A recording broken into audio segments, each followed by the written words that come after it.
Wow, amen. Purihin po ang Diyos. Sige po, isa pong malakas na palakpak sa kabutihan po ng Panginoon.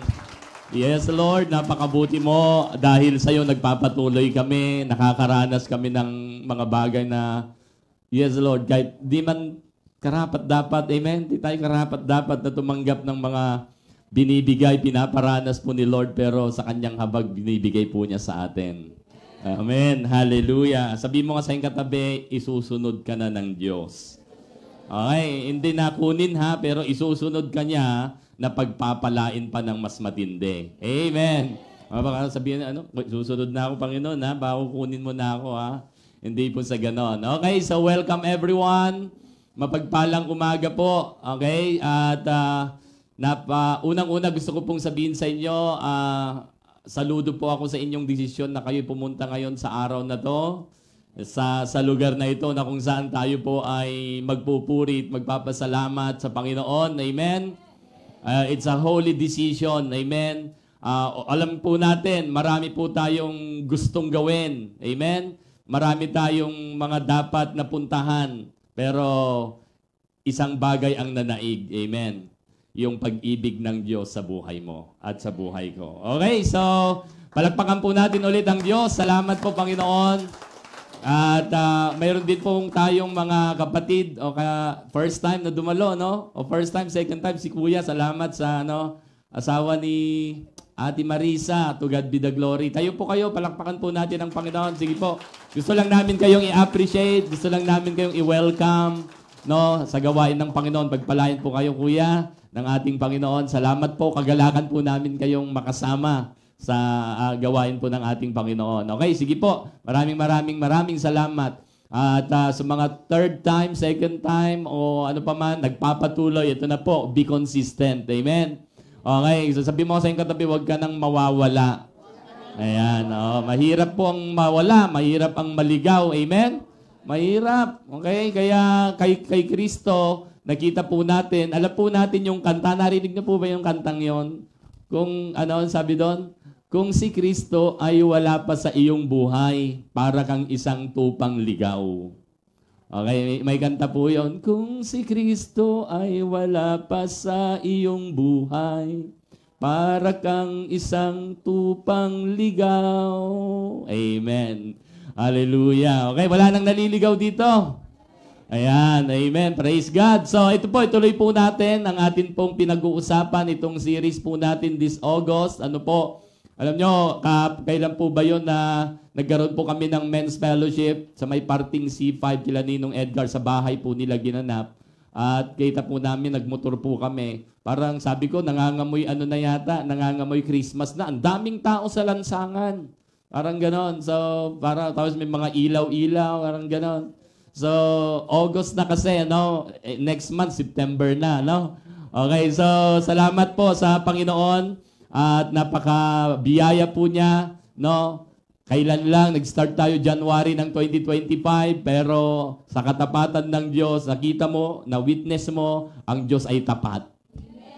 Amen. Hindi tayo pinagkulang. Amen.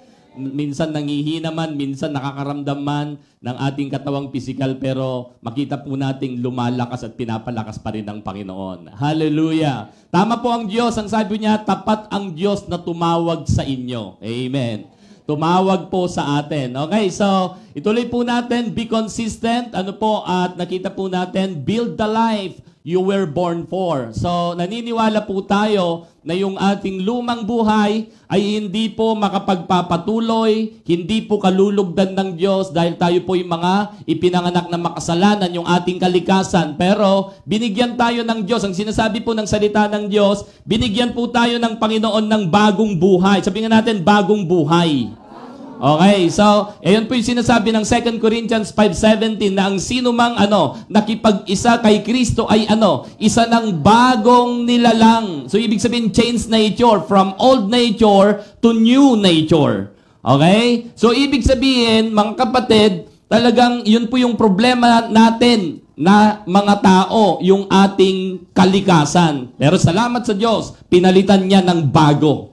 Okay, so ito ngayon, ito po yung binild po ng Diyos na buhay. Ito po kung paano dinisenyo ng Diyos na ikaw at ako'y pinanganak muli. Ayan, pinanganak muli. Hindi na po yung lumang pagkatao, kundi yung bagong pagkatao. Ayan. So, maraming salamat. Ito po yung buhay na ngayon na tinatahak po natin. So, last time, atin pong napag-usapan, kasi gusto ko po yung word na be consistent, nag-highlights po tayo na ito po yung mga 4 na bagay na napaka-importanting maging consistent sa buhay po natin. At nakita nga po natin una yung ating calling. Calling. Last Sunday, ito po, kasi gusto ni Lord nung ikaw at ako ay tawagin from start to finish. Sino pong naniniwala na ikaw ay tinawag ng Diyos? At yung calling ng Diyos sa'yo, sa pasimula at hanggang sa matapos.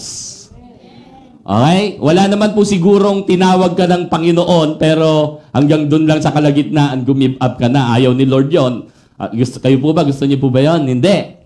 Okay? Hindi po natin gusto. So, ibig sabihin, napaka-importante po yung calling po natin. Ito po, So, nakita po natin, i-review ko lang last time para sa mga kapatid na hindi nakadalo last time, i-review lang po natin. Nakita po natin that calling is the great expression of, God's grace. Okay? Habag ng Diyos. Kasi nga, bakit po, ikaw at ako, makasalanan, namuhay tayo sa kadiliman. Kaya nga po, sabi po ng Panginoon, ano po sabi po niya?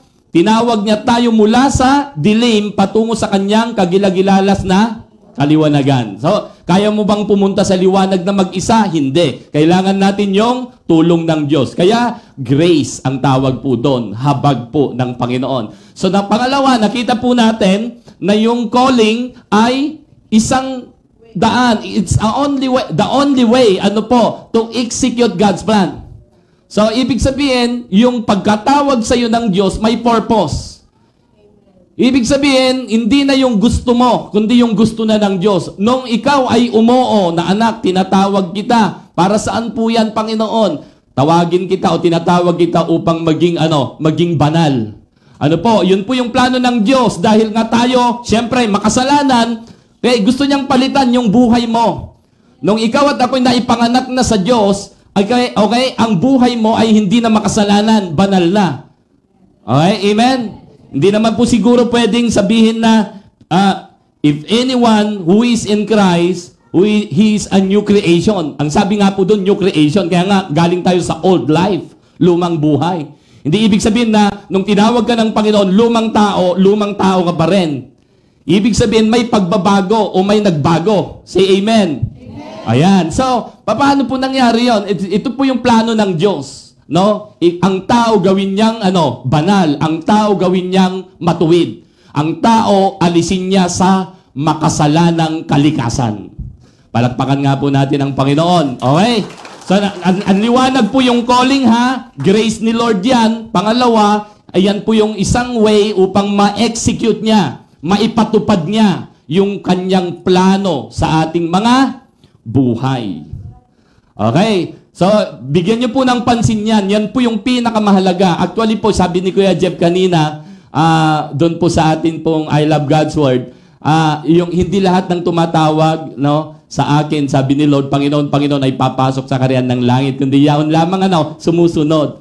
So, alam niyo po, ang pinakadakilang bagay sa buhay natin, hindi yung alam mong may Diyos. Hindi yung kilala mo ang Diyos. Hindi yun ang pinakadakilang bagay sa buhay natin. Ang pinakadakilang bagay sa buhay natin ay yung kilala ka ng Diyos. Hindi yung kilala mo siya. Palakpakan po natin ang Panginoon. Amen.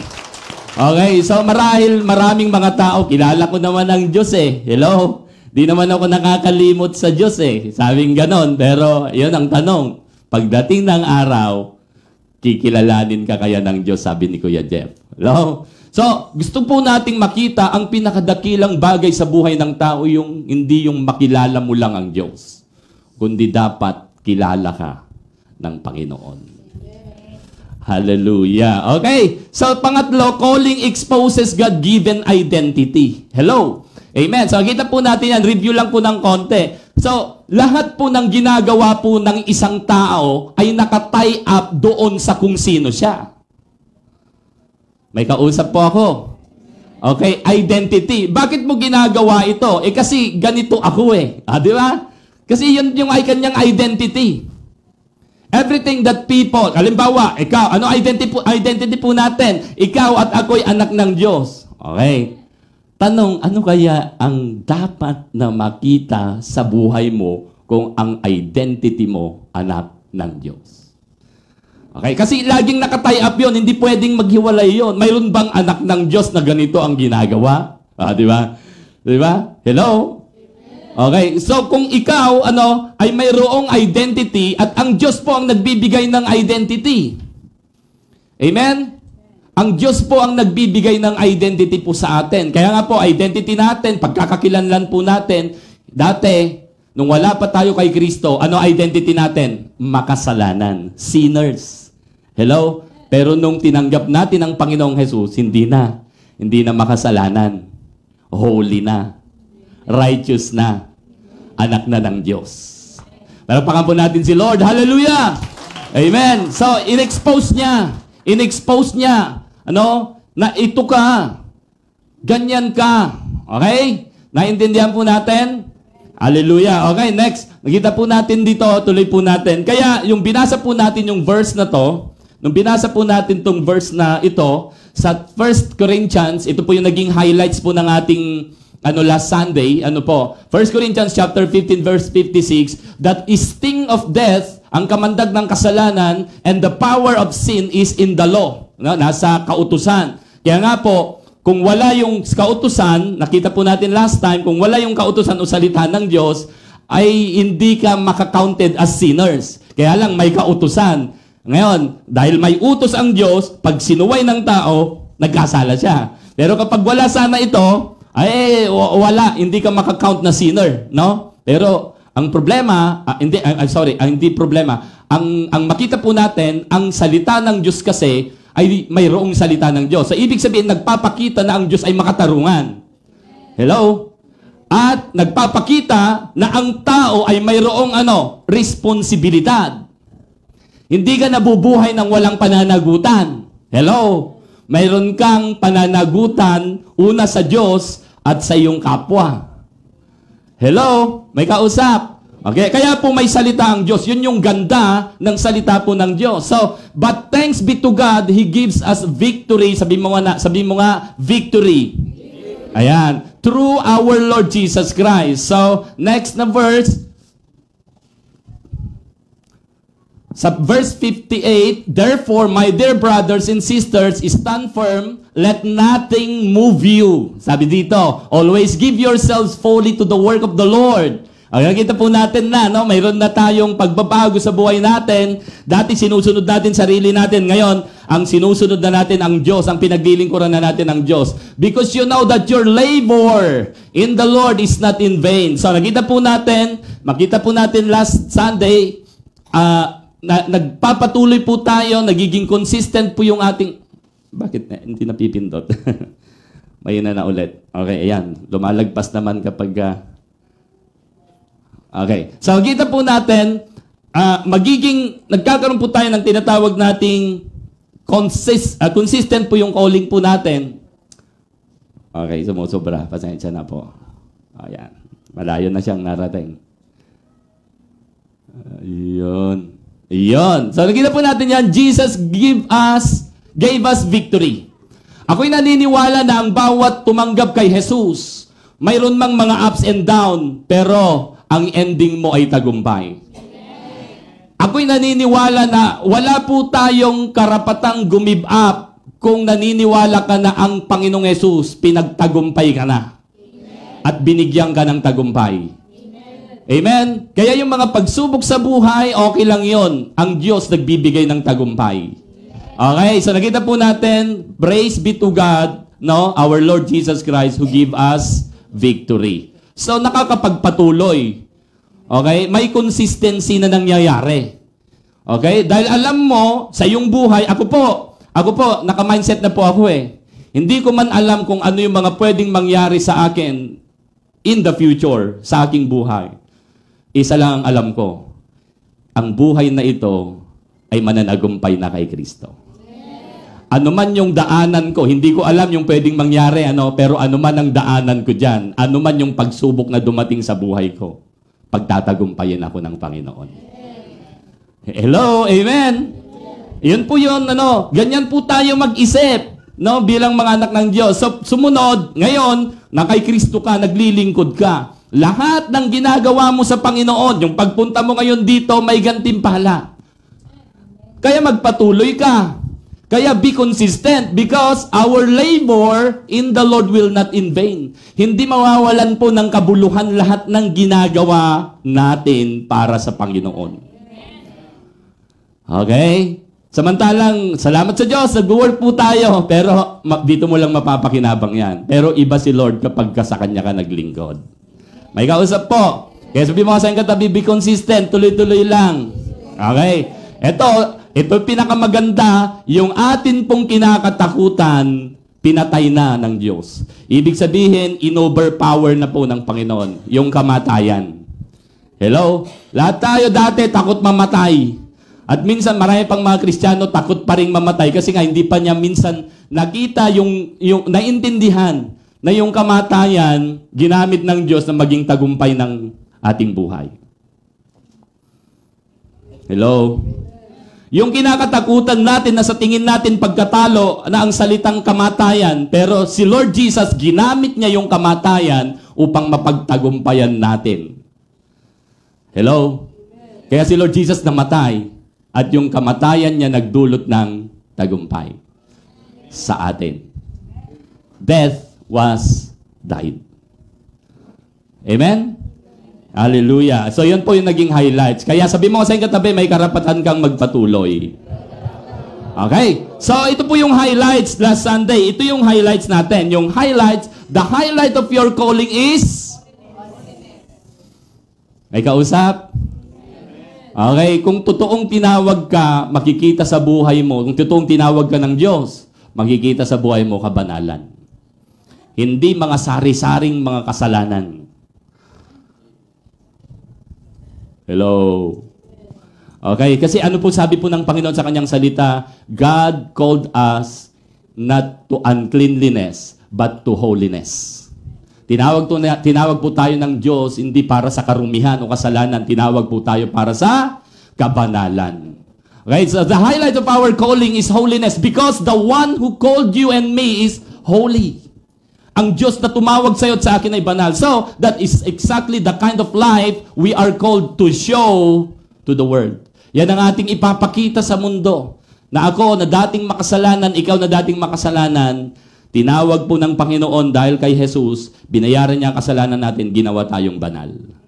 Okay? So, yun po, be consistent. Sabi mo sa katabi, with your calling. Ayan, calling. Hallelujah. Napaka-importante. Tinawag ka ng Diyos. So, alam mo, pag tinawag ka ng Diyos, tinawag ka sa kabanalan. Okay? Amen? Okay. Handa na po. Ito po yung ating next na pag-uusapan.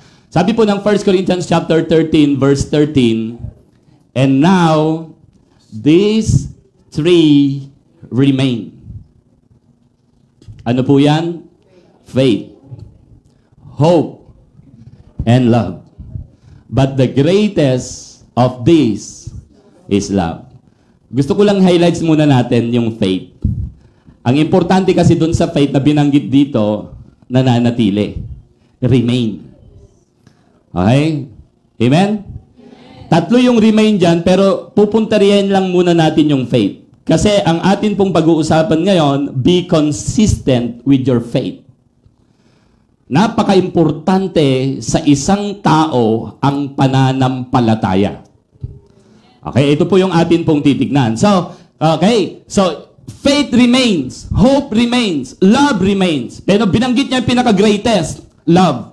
Okay, so hindi muna natin yung pag-uusapan kasi ang atin pong framework ng atin usapin ngayon ay yung be consistent with your faith. Okay, so yun po yung ating titignan ngayon. So, consistency is the foundation of lasting faith. Hello? Sino po sa inyo ang may faith nagaling kay Lord, pakitaas ang kamay. Okay, taas po ang kamay, may faith. Iwagayway, may faith. Yan. Okay, salamat po. May faith ka, pero hindi ka naging consistent. Hindi naging consistent, hindi ka nagpatuloy. Nung tinanggap mo ang Panginoon, may faith ka, pero kinalaunan, ikaw ay nadala sa sistema ng mundo.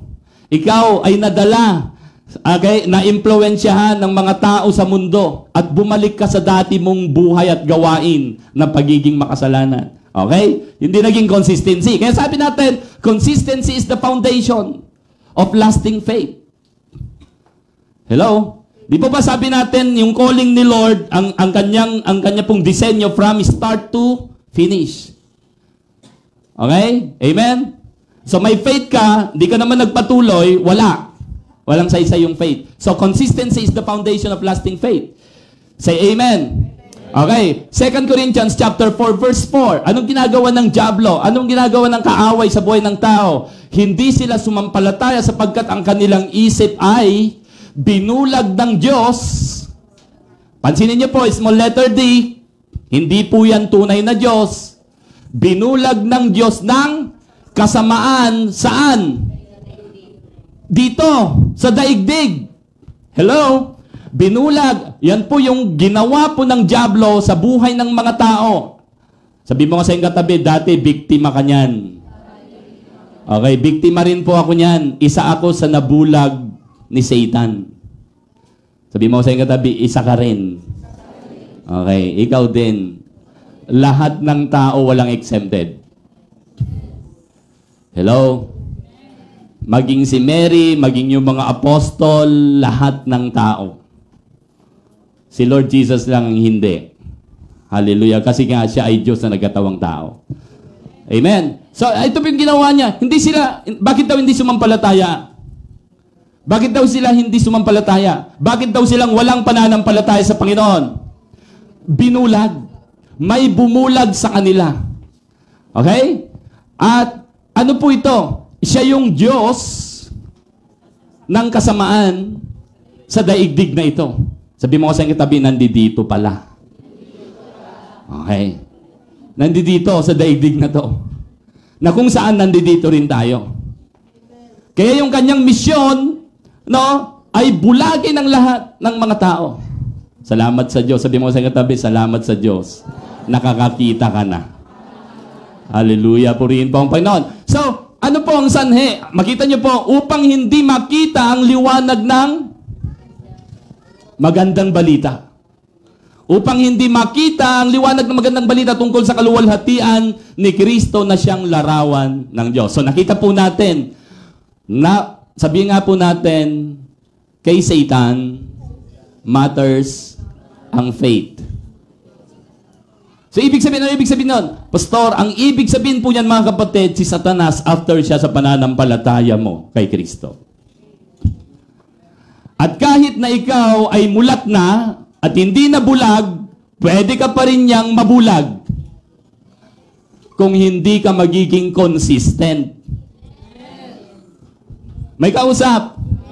Hallelujah. Kaya nga, may babala po ang salita ng Diyos. Napakinggan po natin ng ating interfellowship kay Pastoral Lourdes. Anong sabi doon? Romans chapter 12, verse 1 and 2. Therefore, brothers, I urge you in view of God's mercy that you offer your bodies as a living sacrifice. And then verse 2, ang sabi doon, do not be conformed to the pattern of this world. Huwag kayong umayon sa sistema ng mundong ito. Magbago na kayo ng isip. Okay? So, ganito po. Mulat na ako. Hindi na ako nabulag. Napalaya na ako. Pero, kung hindi ako magpapatuloy, hello, dahil nandito ako sa mundo, may i-influensyan ako ng mundo. Naintindihan niyo po? Pwede akong mabulag ulit. Hello? So, ito po. Ang salita po ng Diyos, ang patuloy na magpipreserve po sa atin upang manatili po tayong nakakakita, no? At hindi mabubulag. Kaya ito po ang atin pong nagiging pundasyon ng atin pong pananampalataya o paniniwala, ang salita ng Diyos. Okay, so nakita po natin may bumubulag sa tao. Okay, so sa Hebrew chapter 12, verse 1 and 2, ito na po yung highlights natin. Sandali na lang po ito. Dito na po, no? Dito na po natin kukuhanin yung pinakabuod, no? So, ang sabi po dito, therefore, since we are surrounded by such great cloud of witnesses. So, titignan po natin to isa-isa mamaya. Sabihin nga po natin, surrounded. Sabihin po natin, great cloud of witnesses. Ano kaya mga tinutukoy dito? Ano? And then, sumunod, let us throw off everything that hinders and the sin that so easily entangles. And then sumunod, let us run with perseverance the race marked out for us. Yung takbuhin na ibinigay po sa atin ng Panginoon. Hello? Ano gagawin daw natin? Let us run with perseverance. Pero bago natin gawin yon, sabi niya, throw off everything hinders. Alisin natin lahat ng mga sagabal, nagpapabigat. Lalong-lalo na sabi diyan, yung kasalanan. Sabi mo sa katabi, ang consistency, kalaban ng kasalanan. What I mean, ang kasalanan, kalaban niya yung consistency. Okay? Ang kasalanan ang pumipigil upang ang tao, ang mananampalataya, ay hindi makapagpatuloy sa finish line. Tandaan niyo po, active pa rin si Satan. Ang kanyang misyon habang siya hindi pa nai-execute, nahatulan na. Sabi mo, alam mo ba? Nahatulan na si Satan at ang kanyang mga kampon. Okay? Nahatulan na yan eh. Execution na lang po ang inihintay. Pero hanggat hindi po siya nai-execute, ibig sabihin na execution o execute, hindi pa siya naitatapon sa impyerno. Hanggat di pa siya naitatapon, ay talagang malaya pa rin siya na gawin ang kanyang misyon. Ano yung kanyang misyon? Bulagin ang mga tao upang hindi nila makita ang liwanag ng kaluwalhatian ni Kristo. Hello? Pastor, akala ko ba ang misyon ni Satanas, John chapter 10, verse 10? Kasama yon, pero unang-una para maisagawa yung John chapter 10 verse 10, uunahin niya munang bulagin ng tao. Alam niyo po yung John 10:10 na parito ang magnanakaw ay upang magnakaw, pumatay at magwasak. Paano may sasakatuparan ni Satan yon sa buhay ng tao? Bubulagin niya ang tao upang hindi nila makita ang kaluwalhatian ng salita ng Diyos. Amen. Palakpakan po natin ang Panginoon. Hallelujah. Salamat sa Panginoon. Ano po? So ito po, perseverance the race mark out. And then, verse 2, basahin nga po natin ng sabay-sabay. 1, 2, 3. Tayo po bumasa. Sige, 1, 2, 3.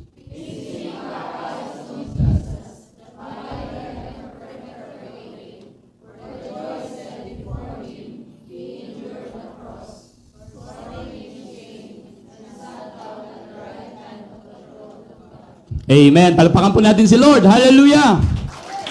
Okay. So itong verse na to, ang pinag-uusapan po dito ay faith. Pananampalataya. Continuation po ito ng chapter 11.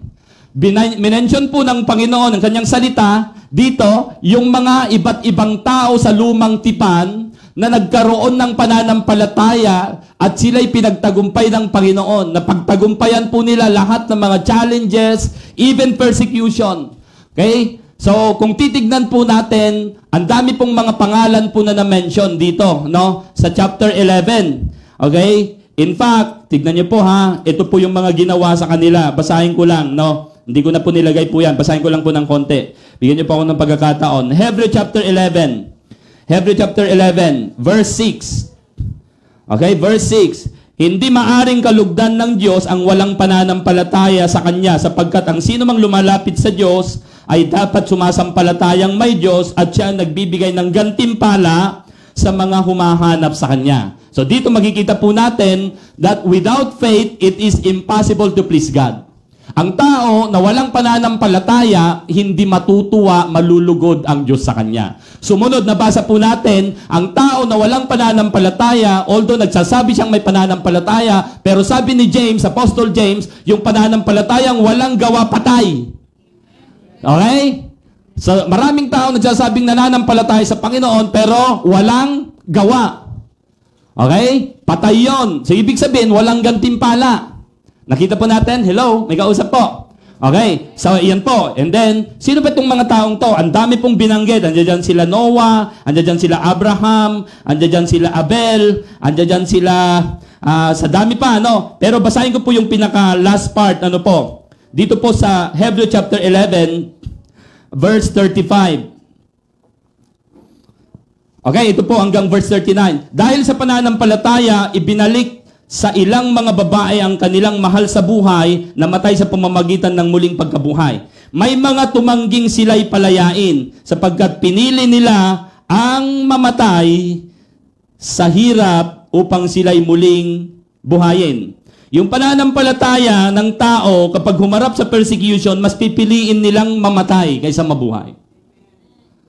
Kaya po yung mga tao na i-deny mo ang Panginoong Yesus, sumasampalataya ka sa Kanya, oo, i-deny mo siya. Kapag dininay mo siya, bubuhayin ka namin. Pag hindi mo siya dininay, papatayin ka namin. Yung mga may pananampalatayang tunay, patayin nyo na lang ako kaysa i-deny ko ang Panginoong Yesus.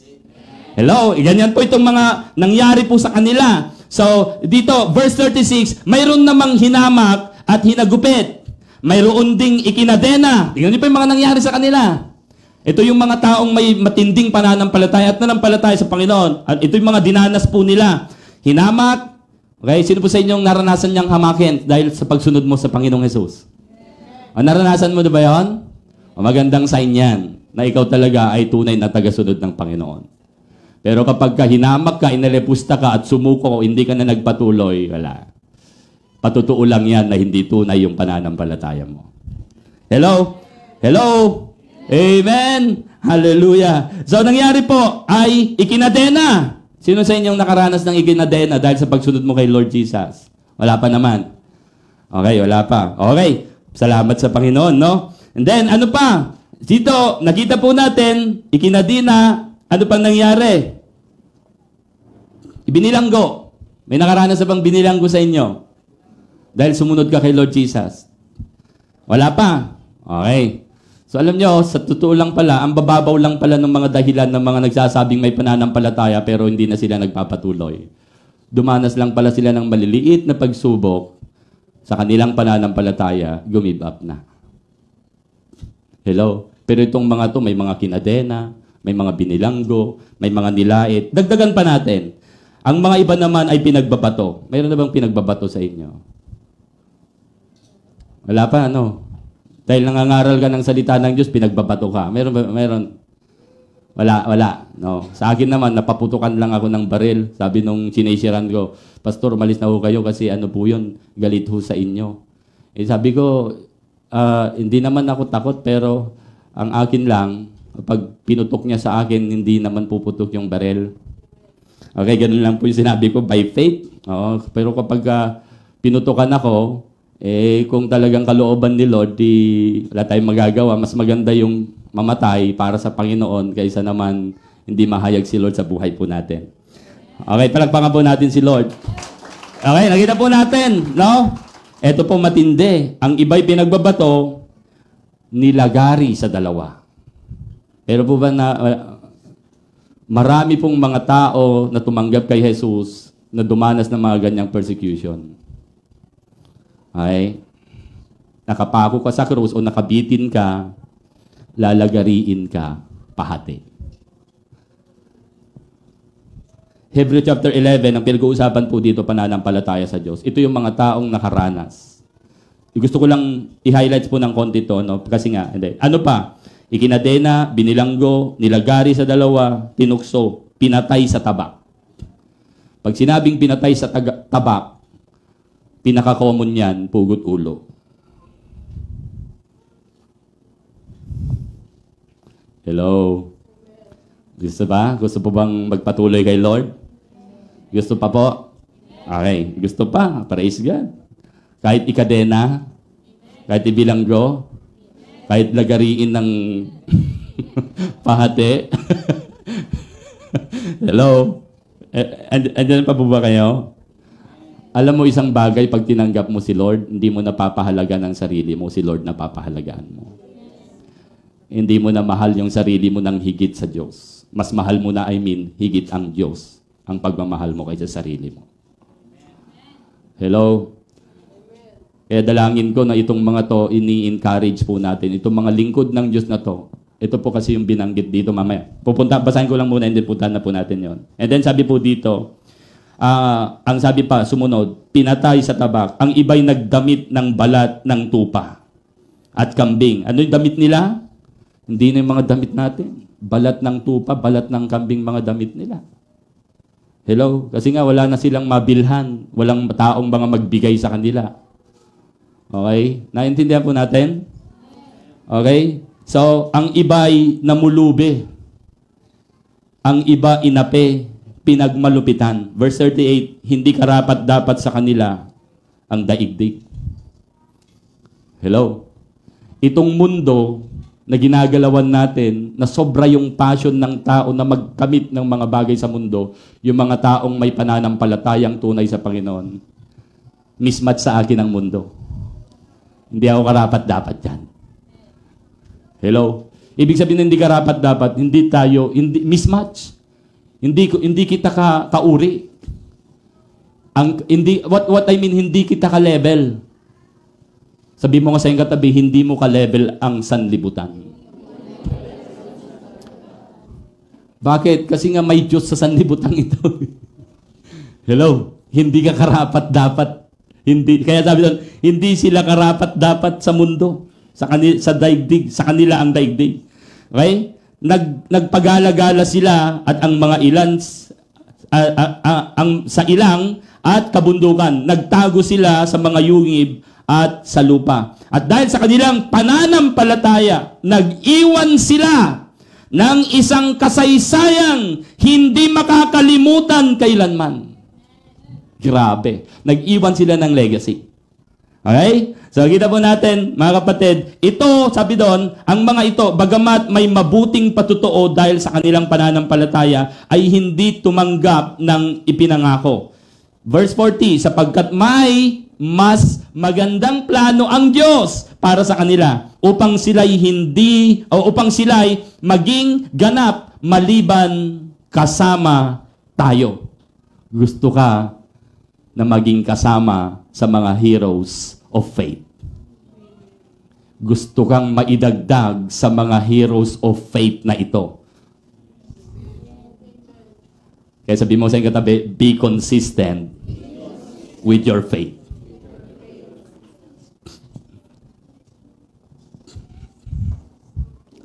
So, mauunawaan na po natin ngayon, mga kapatid, therefore, since we are surrounded, alam mo na ngayon kung sino tong mga to.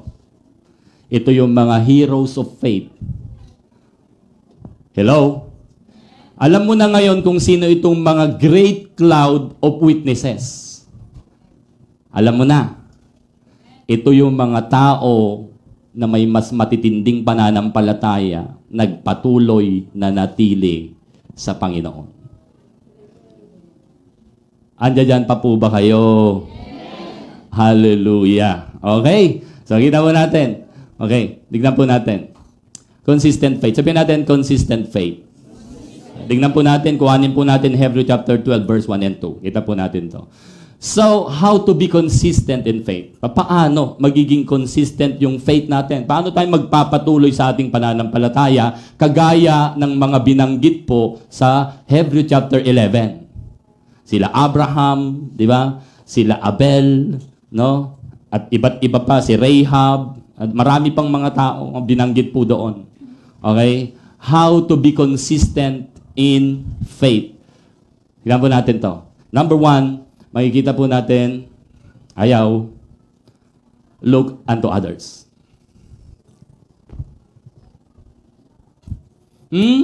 Pastor, parang titingin ako sa iba.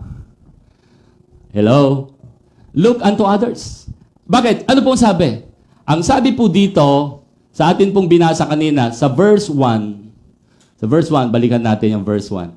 Ang sabi dito, therefore, since we are surrounded by such a great cloud of witnesses.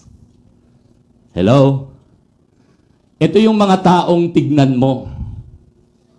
Ito yung mga taong gawin mong inspirasyon. Ito yung mga taong gayahin mo, tularan mo. Hindi ko ibig sabihin na pag sinabi po nating look unto others, ay magkikisama ka sa mga unbeliever. Hello? Nakita po natin? Ang puntos po dito, ang application po natin dito, pag sinabi po nating look unto others, ang Diyos ay maglalagay sa'yo ng taong tutulong sa'yo, magpapalakas sa'yo, mananalangin sa'yo sa panahon na ikaw ay sinusubok o nasusubok ang iyong pananampalataya. Look unto others. Kailangan mong mag-join sa fellowship. Sa mga kapatirang umaalab at umiinit. Umaapoy ang kanilang pananampalataya kapag ikaw ay nanlalamig. Huwag mong ihihiwalay ang sarili mo sa mga kapatid na nagmamahal sa iyo ng tunay. Hello? Amen? Look unto others. Kaya nga sinasabi po dito ng authors, tignan ninyo, you are surrounded by many great witnesses. Hello? Okay? Napapasigaw ako ng konti kasi binibigyan ko po ng diin. Na kapag ikaw ay may problema kung saan-saan ka lumalapit. Kung sino-sinong taong hinahanap mo. Kapag ikaw ay may problema, ang hinahanap mo kainuman. Hello? Hindi. Ang hanapin mong mga tao, piliin mo. Look unto others. Yung makapagbibigay sa'yo ng kalakasan. Yung mapapayuhan ka ng tama na naaayon sa salita ng Diyos. Hallelujah! Palakpakan po natin ang Panginoon. Look unto others. Magiging consistent ka. Kasi gusto ko pong sabihin nyo, ano pang ibig sabihin po niyan, look unto others, pastor? Ibig sabihin niyan, hindi ka talaga dinisenyo ng Diyos at ako na mamuhay sa pananampalataya na mag-isa. Sino po nakabanood po sa inyo? Yung The Purge. Okay? Di po ba yung swords, Kuya Jonathan, no? Pag tumatagal mag-isa na hawak mo, mangangawit ka. Hindi na tayo lalayo, sa Bible na lang. Okay? Nung nagkaroon ng digmaan ang bansang Israelites sa pamumuno ni Joshua, kalaban nila Amalekites, si Moses pumunta sa isang burol, nagpipray. Okay? And then, nakataas ang kanyang tungkod habang nagpipray. Nangawit.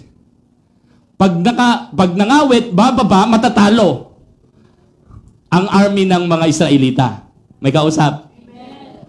Ando doon si Ur, ando doon si Levi. Si Aaron. Tinutulungan si Moses na nagpipray na iangat yung kanyang kamay. Hello? At kapag nakaangat, nananalo sa digmaan ang army ng Israel. Anong ibig sabihin niya? Look unto others. You need others to help you na makapag-pursue at makapagpatuloy sa pananampalataya kay Kristo. Look unto others. We are surrounded by many great witnesses. We are surrounded by the clouds. Ito po yung mga binanggit na mga heroes of faith. Yung mga bayani sa pananampalataya. Bayani, kasi nga, di ba? Si Jose Rizal nga, naging bayani. Bakit? No? Pinaglaban po niya, nanindigan po siya sa atin pong bansa. Hindi siya pumayag na maalipin tayo ng mga Kastila. Kaya sumasalungat siya sa mga fraile, mga ganyan. So, ibig sabihin, mga kapatid, naging hero po siya. Okay? Pero sa atin, pananampalataya naman. Okay? Naintindihan po natin, mga kapatid. Pangalawa, how to be consistent. Ayaw. Look. Hindi. Panghuli muna si Lord. Pang pinale. Look unto yourself. Pastor, ano naman ibig sabihin yan? lagi mong tatandaan, nung tinawag ka ng Panginoon at ako, niligyan po tayo, binigyan tayo ni Lord ng kanya-kanyang takbuhin. Ng race. Okay? Ano po sabi dito? Tingnan po natin. Sa verse 2, ayan. Okay. Sa verse 1, tingnan po natin. Ang sabi po dito, tingnan niyo po, throw off everything hinders and the sin that so easily entangles, and let us run with perseverance the race marked out for us. Look unto yourself. Hello? Ano ibig sabihin? Sabi mo kasi ang katabi, spiritual checking, kapatid. Pag sinabing how to be consistent with in our faith, unang-una, look unto others. Pangalawa, look unto yourself. Examine mo yung sarili mo. Mayroon bang mga kasalanan pang inaalagaan ako? Mayroon pa bang mga kasalanang active sa katawang ito, sa buhay na ito? Hello? May kausap? At kung mayroon, anong sabi? Throw off. Iwaksi, alisin na. Pabigat yan para sa iyong pagtakbo sa pananampalataya. Hello? Throw off everything hinders and the sin that so easily entangles. So, nung una, ang sabi doon, surrounded. Since we are surrounded, may tinutukoy ng mga tao, kaya others. Ito naman, ang tinutukoy niya, personal, spiritual evaluation. Yung sarili mo, yung buhay mo. May kausap po. Magpapasiyasat sa Panginoon. Lord, ano po, isiyasatin niyo po ako. Kung mayroon ka pong makitang mga kamalian at kasalanan, may mga nagawa pa ako, may mga kasalanan pang inaalagaan ko. Hanggang ngayon, Panginoon, yung bunganga ko, di pa rin makapagpigil, nakakapagmura pa rin ako, tulungan mo ako. May kausap. Hanggang ngayon, Panginoon, nagsisinungaling pa rin, nagmumura pa rin tong bunganga ko. Hello? Hanggang ngayon, Panginoon, yung mata ko malikot pa rin kung ano-anong nakikita. Hanggang ngayon, Panginoon, yung bunganga ko, chismis pa rin ng chismis. Spiritual checking. Hello? Hanggang ngayon, Panginoon, reklamador pa rin ako. Panginoon, patawarin mo ako, tulungan niyo po ako hanggang ngayon. Tinatamad pa rin akong dumalo sa mga Bible study. Hindi pa rin ako nakakapag-consistent sa devotion ko. Hello? Spiritual checking, evaluation. Hallelujah. Look unto yourself. Tignan mo yung sarili mo, kapatid. May progress ba? Bawat preaching ba na napapakinggan ko? Hello? Mayroon bang tinatapyas sa buhay ko na kasalanan?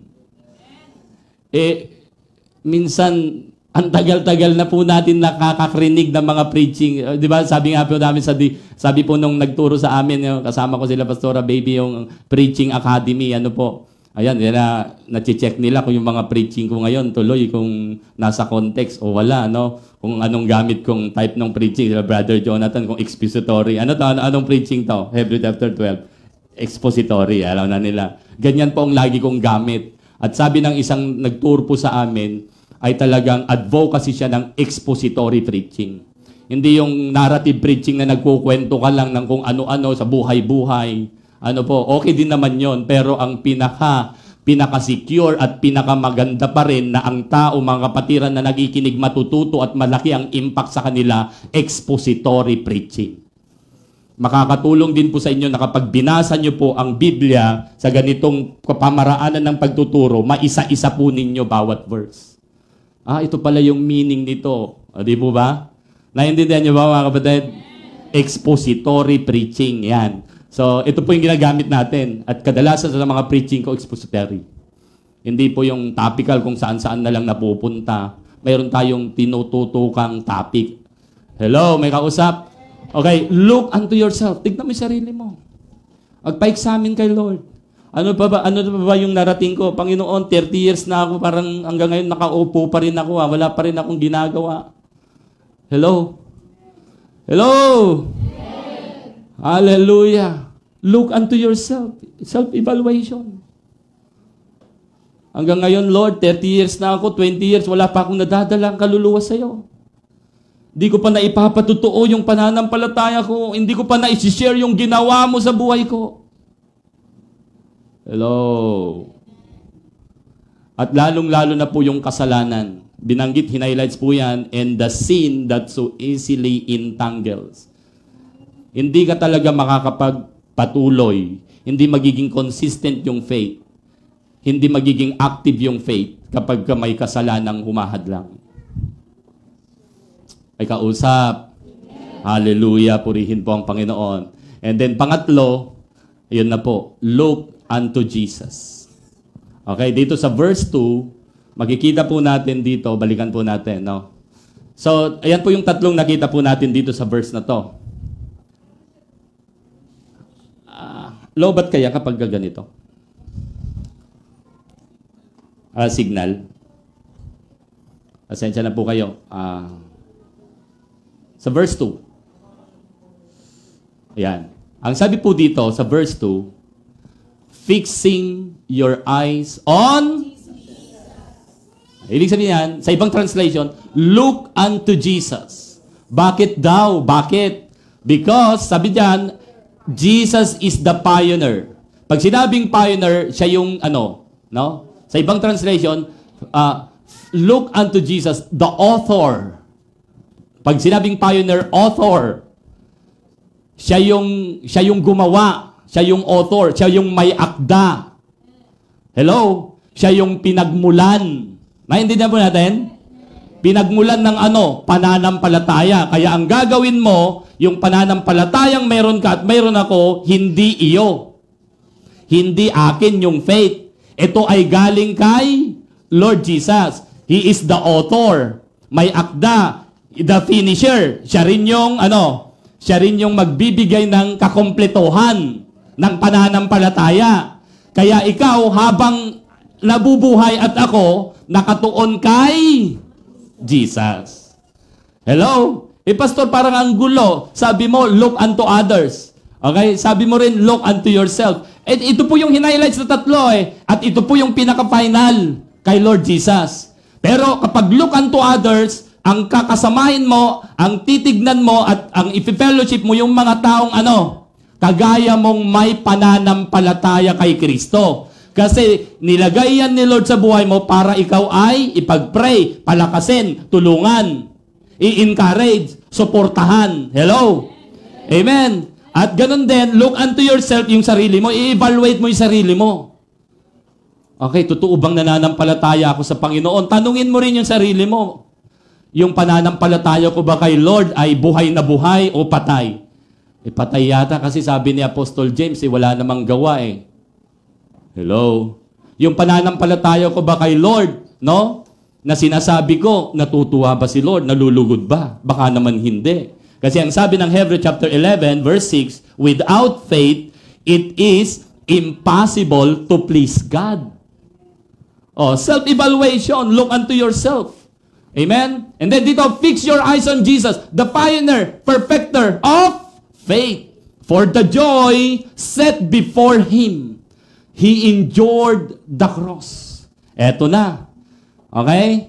In-explain na rin ng author kung bakit kay Kristo ka lang tumuon. So nagtingin ka sa ibang kapwa mo mananampalataya, heroes of faith. Then tinignan mo yung sarili mo. And then pinaka-final, look unto Jesus. Fix your eyes unto Jesus. Hello. Hallelujah. So, ang usapin po dito ay hindi payamanan, patapatan sa pananampalataya. May kausap. Ang usapin dito, hindi pasikatan. Hindi sa kung ano ang nakuha mo sa mundong ito. Hello? kundi kung ano yung tinanggap mo sa Panginoon. Okay? Nakita po natin, ano bang ginawa ni Lord? Bakit kailangan mo isaalang-alang yung ginawa ng Panginoon? He endured the cross. He endured the cross. Ano pa? Scorning its shame. Yung lahat ng kahihiyan. Tinanggap niya lahat yon. And ngayon, He sat down at the right hand of the throne of God. Para bang sinasabi ganito, fix your eyes on Jesus. Para ganito, how to be consistent in faith. Number 1, look unto others. Doon sa context ha. Pangalawa, look unto yourself. In-explain ko na yon kung bakit look unto others, in-explain ko na. Kung bakit look unto yourself, in-explain ko na rin. Look unto Jesus, in-explain natin. So ngayon, after that, bakit? Ano yung goal? Finish line pa rin. Ang finish line ay ano? And sat down at the right hand of the throne of God. Mga kapatid, be consistent with your faith. Hanggang sa ikaw ay makarating sa tabi ng trono ng Panginoon. Hallelujah. Hallelujah. Amen? Ganyan po. Napaka-importante yung faith. Kaya nga sabi po ng Bible, itong tatlong ito nananatili. Kaya kailangan tong puntiryahin natin na kailangan maging consistent tayo sa ating pananampalataya. Ay kausap po. Okay? Purihin po ang Panginoon. So, isayin lang natin. Look unto others. Look unto yourself. Look unto Jesus.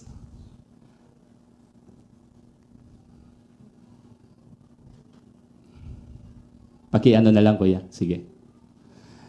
And then, 2 Peter chapter 1, verse 10.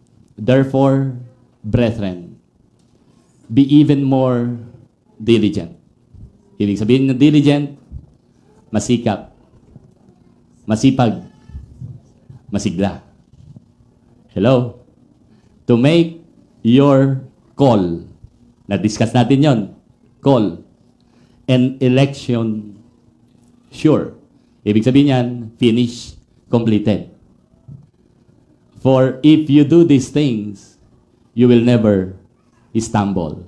But, you will be consistent. Hindi ka madadapa. Hindi ka hihinto, hindi ka susuko. Ikaw sa po, mga kapatid. Anong dapat gawin? Maging masikap ka, masipag ka, masigla ka. Sa iyong pananampalataya, sa pagtawag sa iyo ng Panginoon. Tapusin mo. Hallelujah. Tapusin mo. Amen. Sabi mo sa iyong katabi, tapusin mo. Okay. So, ibig sabihin, ito po, yung the highlight of your faith is to please God. Lalo pong iba dyan. Ano yung highlight ng calling natin? The highlight of our calling? Nakalimutan nyo na? Holiness. The highlight of our calling is holiness. Kaya sabi mo sa iyong katabi, be consistent of your calling. Pinag-usapan natin ngayong, be consistent with your faith. Why? The highlight of your faith is to please God. Hebrews 11:6, without faith, it is impossible to please God. Ngayon, nalaman niyo po, kaya kung bakit si Satan after siya sa pananampalataya natin. Gusto niya tayong hadlangan. Gusto kanyang harangan.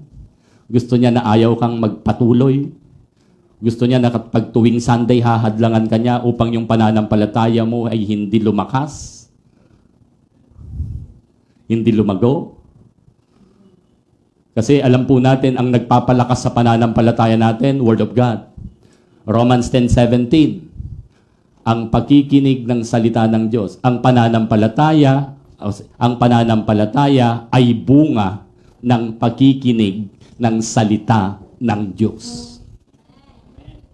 Ang pananampalataya ay bunga ng pakikinig ng salita ng Diyos. Amen! Fix your faith to finish the race. Mga kapatid, may gusto po akong ipanood sa inyo. At alam ko, in relation po tong topic na to, no? Be consistent with your faith. Okay na ba kayo, Jomar? Okay na ba? Okay, panoorin po natin to. Yan.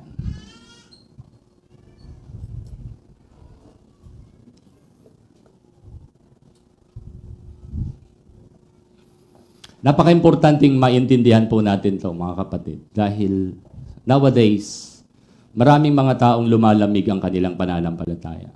Napakaraming sumusuko, gumigive up. Of course, hindi natin sila dinadown. Pero ang puntos ko nga lang, minsan, kapabayaan ng isang tao. Okay? Lagi mong tatandaan, simple, nung si Lord binigyan ka ng apoy, accountable ka at responsibility mo na panatilihin yung apoy.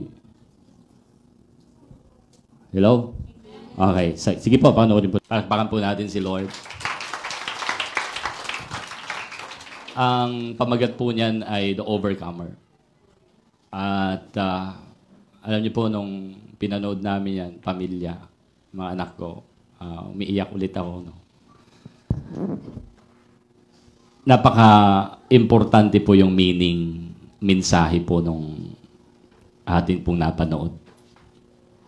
Ang kwento po niyan ay nawalay po siya sa kanyang tatay. Namatay na yung nanay. Pero yung tatay niya magaling na coach. Kaya lang hindi niya nakita ang tatay niya. Lumaki po si Hannah dun sa kanyang lola. Pinalaki siya ng kanyang lola. At si Hannah, alam natin may sakit po siya, asthma. Asthmatic po yan si Hannah.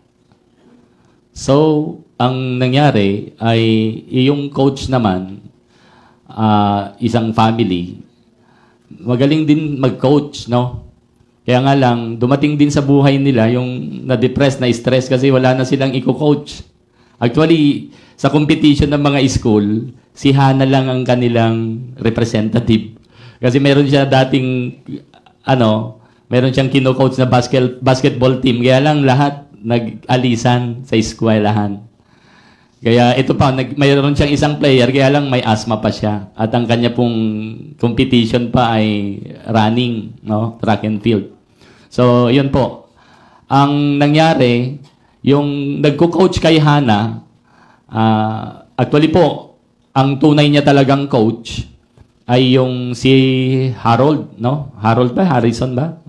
So, yun po ang nangyari. Nakita po natin dito na, isi-short ko na lang, dumating yung time na nagbisita yung pastor nung coach, isinama siya sa pagbibisita sa ospital. Ando doon yung totoong tatay ni Hannah. Accidentally, may emergency na ganyan, and then gumilid yung coach, and then nasandalan niya yung pintuan, nabuksan yung pintuan, ando doon yung tatay. No, yung tatay ni Hannah, bulag na po siya, blind.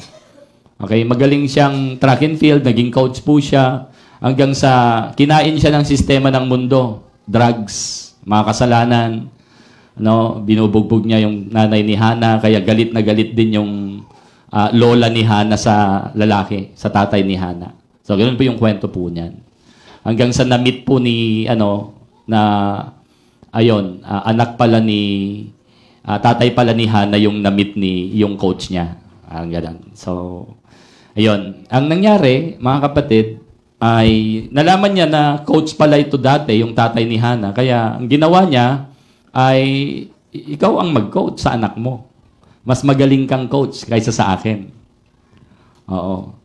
So, ayun, ang ginawa po, naglagay po siya ng sa earphone para yung tinig ng kanyang tatay, yung salita, yung utos ng tatay niya, ang magiging gabay niya sa competition. Dito ko po kayo dadalhin lagi, no? Nananalo po si Ana dahil may nag-coach po sa kanya.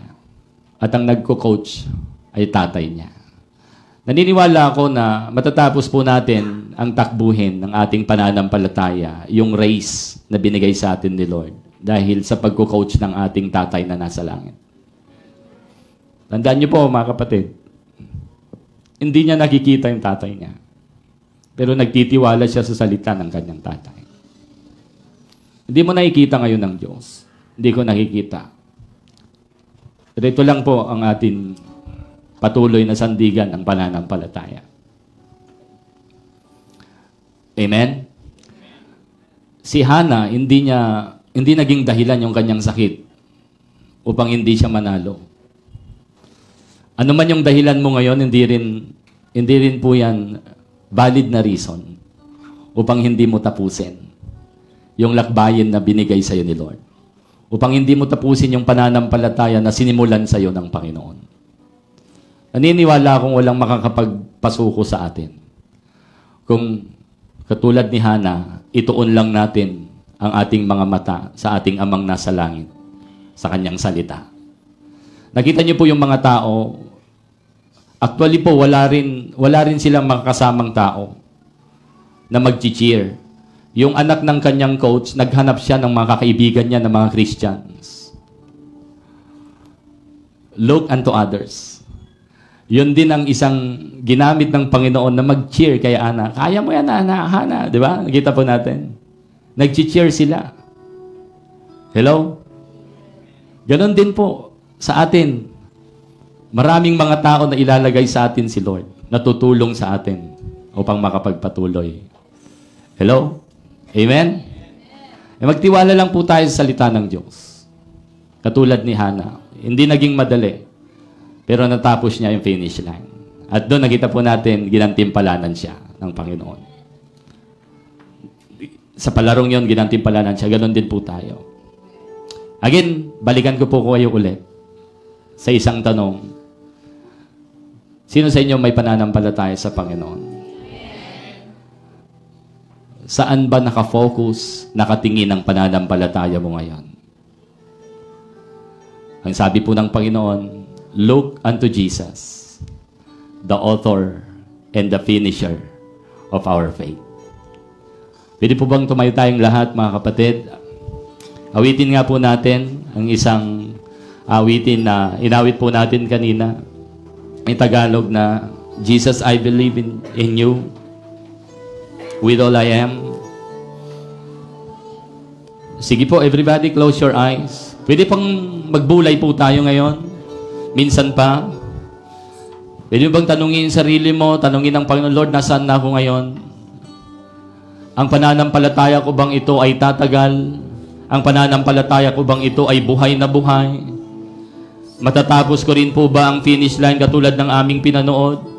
Na sa kabila ng mga may iniinda na siya, na sa kabila ng hirap na siyang huminga, sa kabila po ng pressure ng kanyang mga muscles, first time po niyang mag-join sa competition at mayroon pa siyang karamdaman pero hindi naging hadlang.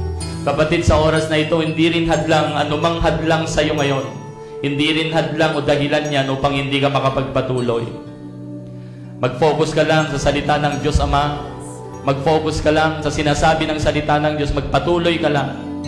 Hallelujah. Come on, let's worship the Lord.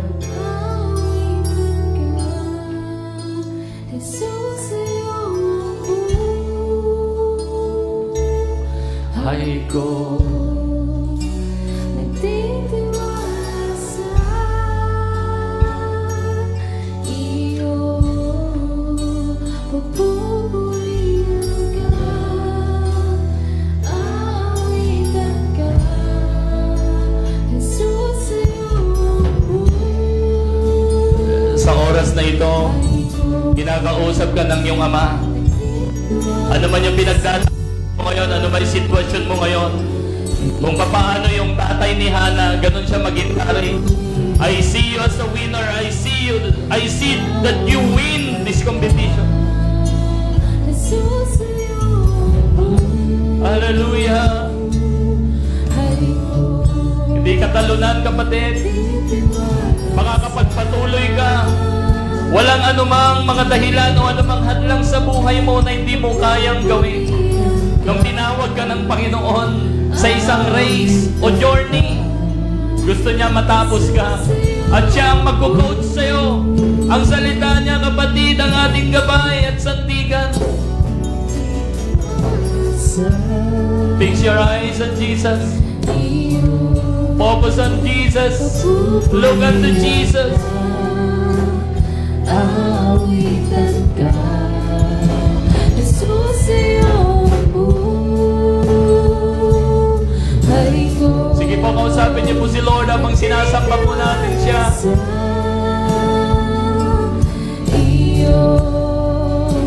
Papupurihan ka. Yes, Lord, it's by faith. Thank you, Lord, sa faith na binigay mo sa amin. Hindi ka man namin nakikita, pero yung salita mo, napakadakila. Pinapalakas kami, ginagabayan kami, ini-encourage kami, Lord.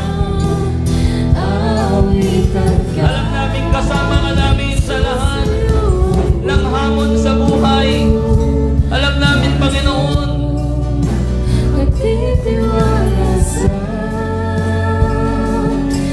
Kaya maraming salamat, Lord.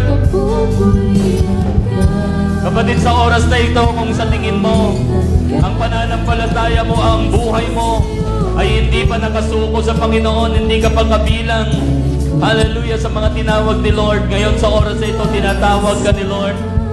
Sinasabi niya sa iyong anak, tinatawag kita, mahal kita. Sinasabi ng Diyos ngayon, anak, yung kasalanan mo, kaya kong linisin, kaya kong patawarin. Kaya kitang gawing mananagumpay. Kaya sa oras na ito, kapatid, tumugon ka sa panawagan ng Panginoon. Sa oras na ito, kapatid, magpatuloy ka sa pananampalatayang pinasimulan sa iyo ng Panginoon. Huwag kang susuko, huwag kang ihinto, huwag kang magpapadaig at magpapadala sa sistema ng mundo. Hallelujah. Sa pangalan ni Jesus, hindi hadlang ang sakit at karamdaman sa buhay mo. Kung mayroon ka mang ngayong iniinda sa pangalan ni Jesus, ikaw ay patuloy na magiging masigla. Kaya mong tumakbo, kaya mong makipagsabayan. Hallelujah, dahil hindi ka talunan. Hindi ka tinawag ng Diyos upang maging talunan. Tinawag ka ng Diyos upang manalo. Ay tiwala ka lang sa Kanyang salita. Magtiwala ka lang, hallelujah, at maniwala. Hayaan mo lang na lagi mong ilaan yung sarili mo para sa Diyos. Ilaan ang oras mo para sa mga kapatid na maka-fellowship.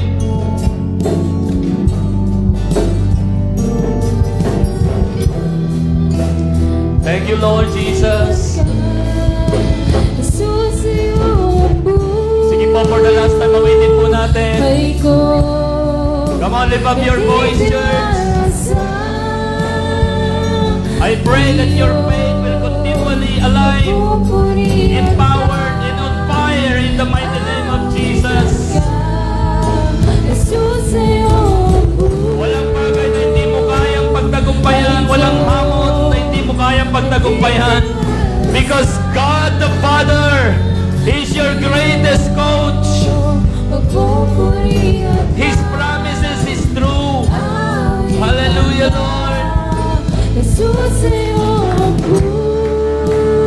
Come on, church.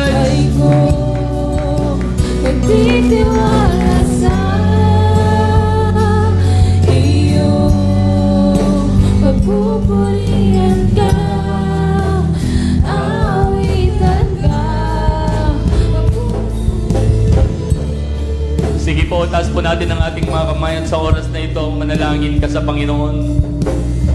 Manalangin ka sa Panginoon, kausapin mo siya personal. Hallelujah.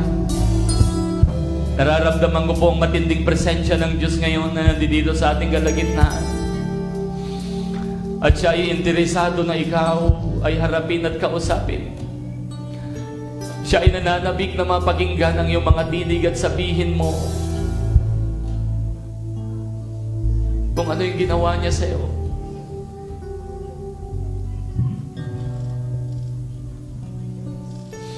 Grabe yung pagtingin ng Diyos sa Panginoon at pagtingin ng Diyos sa buhay mo. You are destined to reign. You are destined in great victory. Hayaan mong makita mo ang iyong sarili na hindi ka nag-iisa sa buhay. Hindi ka pinakawalan ng Diyos sa mundong ito na mamuhay lang sa gusto mo. Hindi ka pinakawalan ng Diyos sa mundong ito na mag-isa. Kapatid, Mahal ka ng Diyos. Mahal tayo ng Diyos. Kapatid, kailangan mo ang gabay ng Diyos, ang salita ng Diyos. Kapag wala yun, mapapariwara tayo, maliligaw tayo, mauuwi sa kapahamakan ng ating buhay at wala tayong mapapala. Hayaan mo na magbulay ka ngayon sa salita ng Diyos. At hayaan mo na maramdaman mo ang yakap ng Diyos Ama sa buhay mo ngayon. Na sinasabi niya, anak, you're a great blessing to me.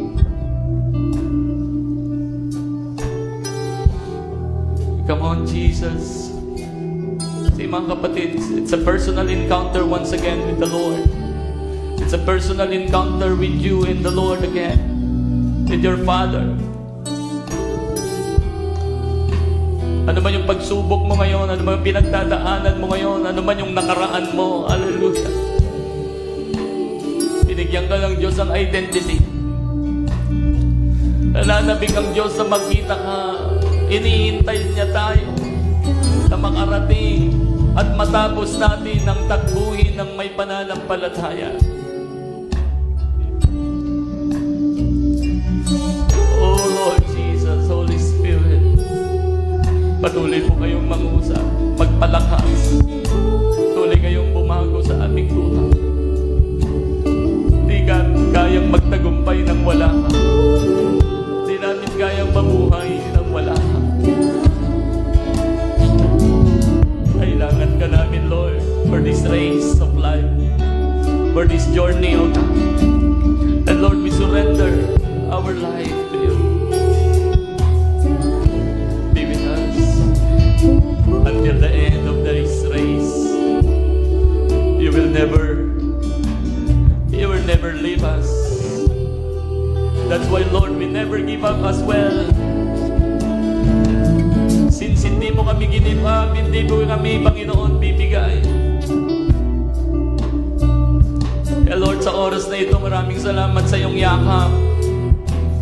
Maraming salamat, pinaalala mo ulit na ang pananampalataya na meron kami ay makapangyarihan. Ang pananampalatayang meron kami, kailangan, Panginoon, matapos.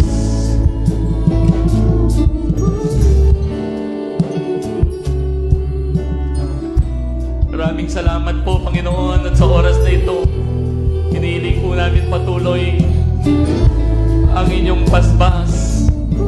Pasbasan mo po, pagpalain mo po ng makapangyarihan mong Espiritu ang bawat isa na nandito. Maging, Panginoon, yung mga kapatid namin na umaharap sa mga paghamon, mga kapatid namin na hindi namin nakasama, Lord, sa pangalan ni Jesus, hayaan niyo po, Lord, na minsan pa mapalakas, mapaalab, may balik yung alab, apoy ng pag-ibig at pananampalataya at pag-asa na kung saan, Panginoon, ito po ay nananatili at ito po ay hindi kailanman mawawala sa aming buhay. Sa habag mo at biyaya, magpapatuloy kami. Salamat, Panginoon. Bendisyonan mo at pagpalain ang bawat isa. Igayo, Panginoon, ang patuloy na magbigay ng tagumpay sa bawat pinagdadaanan ng bawat isa. Sa pangalan ni Jesus. Sa pangalan ni Jesus. Sa iyo ang papuri, sa iyo ang pagsamba, sa iyo ang pasasalamat. Hallelujah.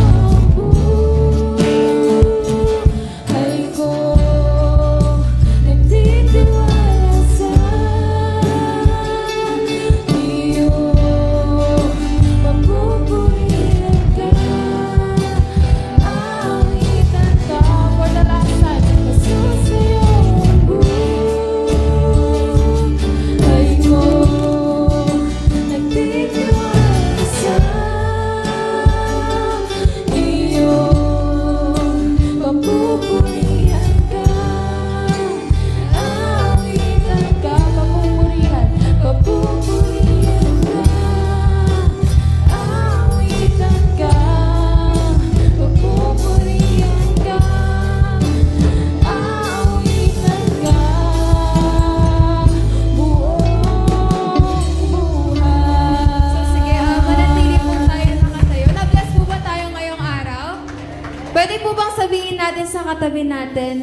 consistent with your faith. Be consistent with your faith. Ayan. So ngayon po, tayo po ay mag-victory worship. So inaanyayahan ko po kayo na apuntahan po natin yung ating mga kapatid sa pananampalataya. At tayo po magkamayan, batiin po natin sila, yakapin po natin sila, babae sa babae at lalaki sa lalaki. Sige po, pwede po tayong umikot para batiin po yung ating mga kapatid sa pananampalataya.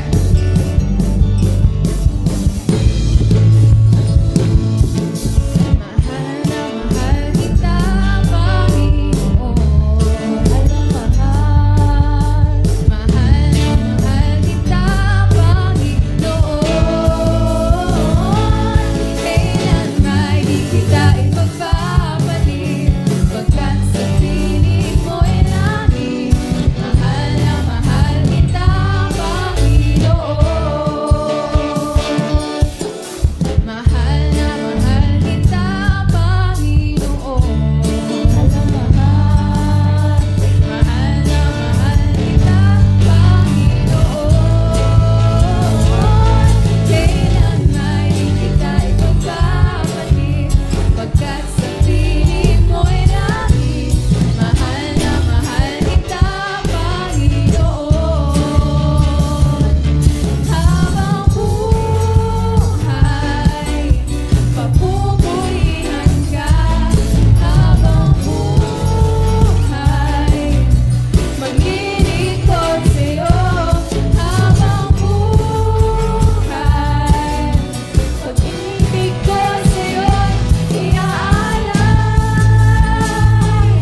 Amen and amen. Parang gusto pa yata tayo pa yan.